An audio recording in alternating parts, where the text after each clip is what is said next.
Today we will start a new chapter Bhakti and Sufi traditions. Changes in religious belief and devotional text 8th to 18th century. So the two traditions here, if we talk about the Bhakti and Sufi, okay, a new form of religious expressions amongst the Muslim and the Hindu. The Sufis were mystics who called for a liberalism in Islam. They emphasized on a society that is based on equality and universal love. Whereas the Bhakti here, its saint transformed Hinduism by introducing devotion or Bhakti as the mean to attain God. So the period from 8th to 18th century is an important era in Indian history. It was at the time when some significant changes they occurred in the religious faith and traditions of the people. The sources to understand the Bhakti and Sufi traditions. So now you can see new textual sources available from this period. One is the compositions attributed to the poet saints. They have expressed themselves to the ordinary people orally in the regional languages. So these compositions were what they are often musicals and were compiled by their disciples or the devotee after the death of the saint. So these traditions, okay, you can see were in fluid. Here its fluid means in flow. Flow in sense from generation to generation, where the generation you can see of the devotee tended to describe or elaborated its original message in the poem. Okay, but they even modified or abandoned some of the ideas that they appear to be problematic or irrelevant in different social, political, or cultural. Okay, so here you can see the historian, they also another important sources here is the hagiography or the biography of a saint that was written by their followers or the members of the religion sect. So the information that is provided in the biography may not always true or it was not accurate, but with this information we come to know how the devotee regard or saw the lives of the path breaking women and men. So here comes a mosaic of religious belief and practice. So there was the composite culture of various religious belief and practices. So there is a wide range of god and goddesses. If we talk about the mosaic of religious belief and practices, so you will see in sculptures and in text. And even they are extended the worship of the major deities, the Vishnu, the Shiva, and the goddesses. So each of whom was visualized in a variety of form. As you can see, Vishnu worshipped as Krishna and Ram. So there are two trends in the socio religious life in those days. Okay, so when we talk about the trends, first we talk about integrations of the religious cult. So there is an integration of the belief and practices of different social groups. So there are two processes at work to integrate different cult. One was the process of disseminating different cults. Okay, here disseminating Brahmanical's ideas. It means spreading or broadcasting this Brahmanical's idea.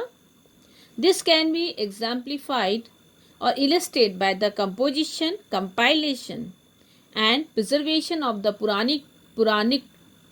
Puranic text in simple Sanskrit verse.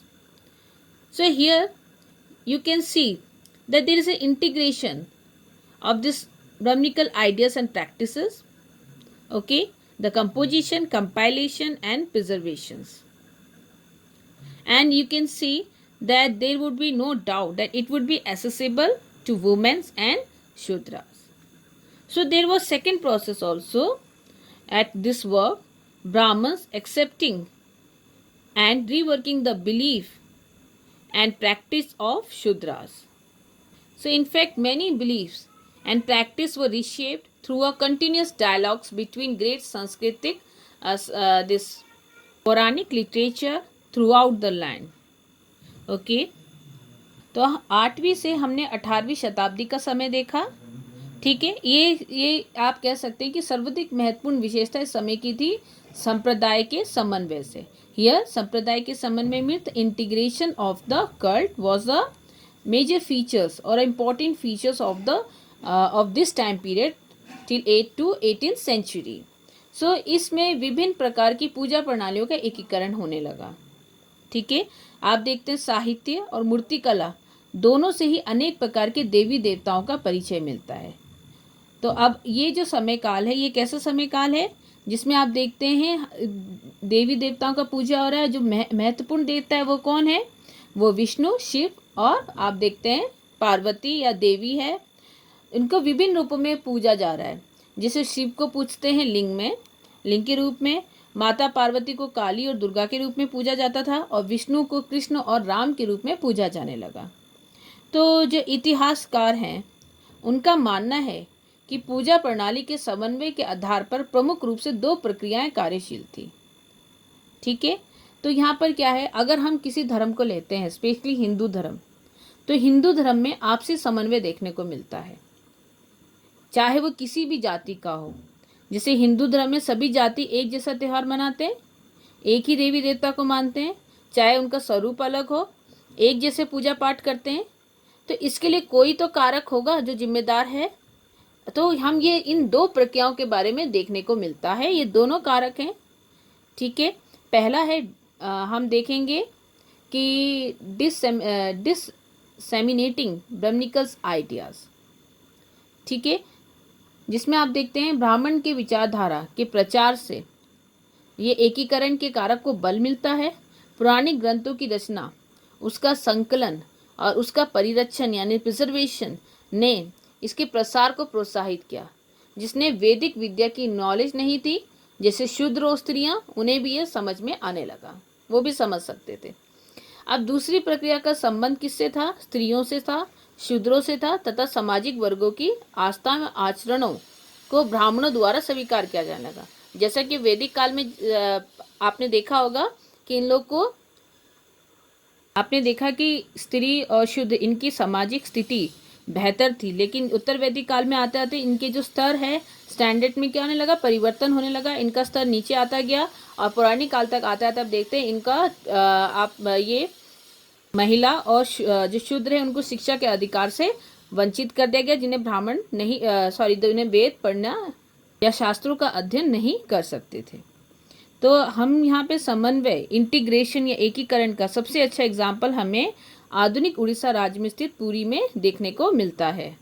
So one of the striking example of this process of integration is evident at Puri, Orissa, with the principal deity was identified as Jagannath, the Lord of the world, a form of Vishnu. So here the deity, they were presented in a very different way. If you talk about the Puri, in this instance you can see a local deity whose image was and continue to be made up of wood by the local tribal specialist, but they were recognized as a form of Vishnu. So here you can see that such an instance of integrations, okay, are evidence among the goddess cult as well. Worship of goddess simply in the form of a stone smeared with ochre was evident widespread. So they were identified as wife of the principal male deity. Sometimes they were equated with Lakshmi, the wife of Vishnu. In other instance with Parvati, the wife of Shiva. So here what we see, आप देखते हैं कि 12वीं शताब्दी तक पहुंचते पहुंचते यहाँ के जो प्रमुख देवता थे जगन्नाथ, इनका जो शाब्दिक अर्थ है वो है संपूर्ण विश्व का स्वामी. इसको क्या किया गया, विष्णु का रूप मान लिया गया. यह और बात है कि विष्णु के जो उड़ीसा में जो रूप प्रचलित है वह देश के अन्य भागों में देखने को नहीं मिलता है, उनका स्वरूप भिन्न है. सो इसी प्रकार का हमें एकीकरण का उदाहरण हमें देवी संप्रदाय में भी देखने को मिलता है. सामान्य रूप से देवी की पूजा आराधना सिंदूर से पोते गए पत्थर के रूप में किए जाने का प्रचलन था.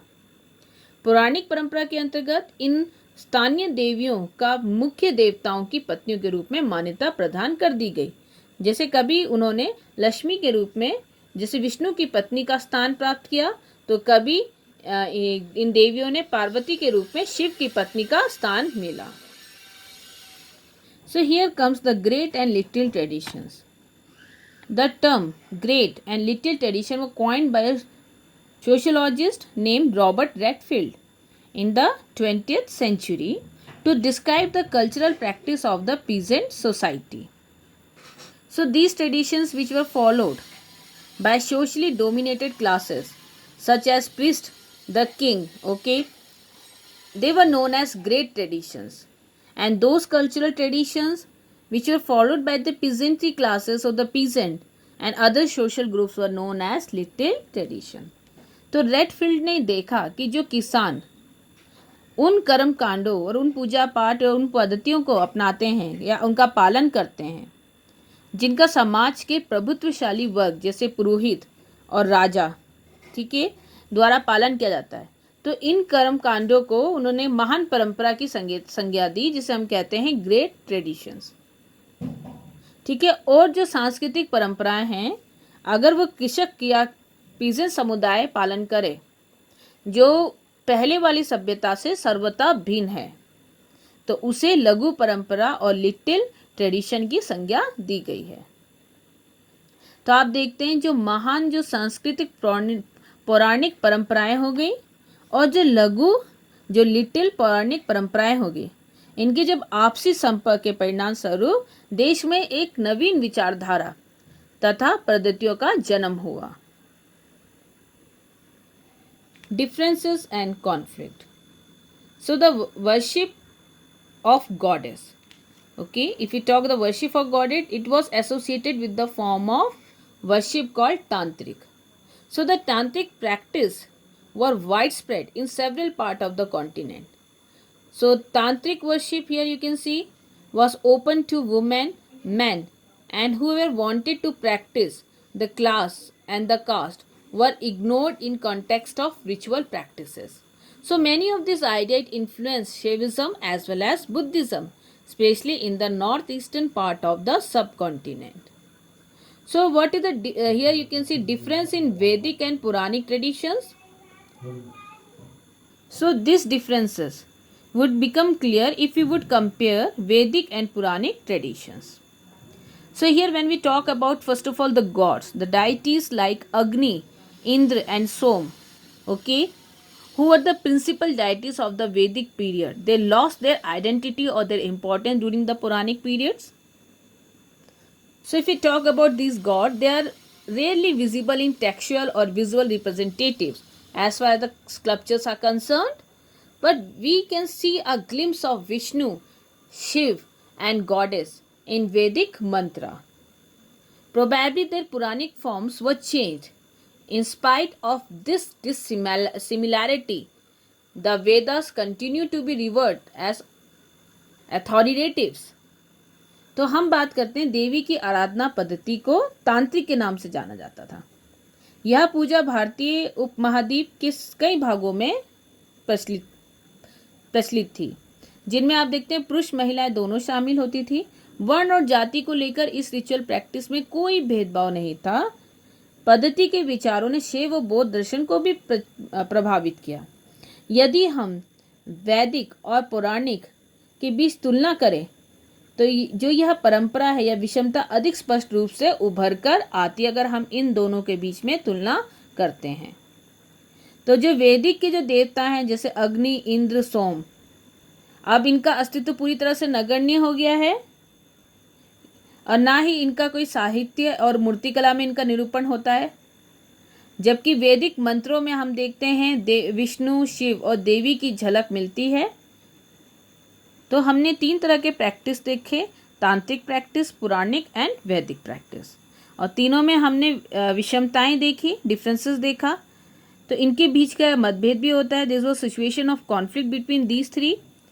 सो if we talk about, so there was sometime conflicting situations as well.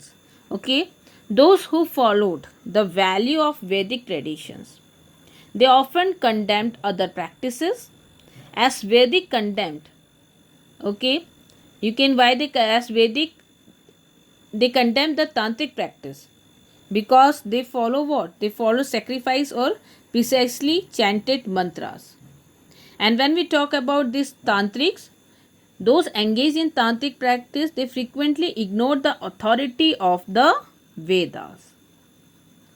So when we see if we talk the practice of Vedic, you know that for only men and Brahman, Kshatriya and Vaishya, the practice were they practiced Vedic tradition by chanting long Vedic hymn and elaborated sacrifices.